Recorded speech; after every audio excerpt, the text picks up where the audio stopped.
In this video, I'll be showing you how to fix camera not working in Windows 11. It's a very simple method, so if you find this video helpful, drop a like and subscribe. But anyways, getting into it, it's very simple to go ahead and do this. Now, the best way to do this is going over and pressing your Windows key and I, which is going to bring you over to your settings dashboard. And then on the left, one of the options you're going to see is privacy and security. Go ahead and click on that. Now, scroll down and you're going to see this app permissions section, so go within that, and you're going to see camera inside of it.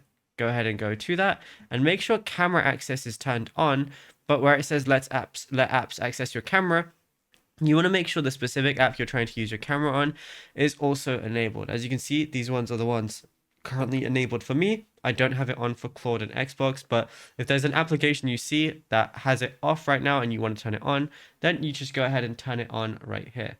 Now, what you also want to do is rebuild the camera pipeline as well. So I'm just going to go ahead and X out of this.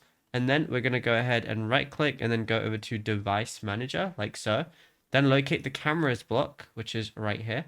Now, once you go ahead and do that, all you want to do is click on your camera name and then uninstall the device and then plug it out and then plug it in again. And then it should basically automatically reconnect to your device and check if there's anything missing. Now, what you can also try and do is update your driver for your camera and search automatically for the best drivers too.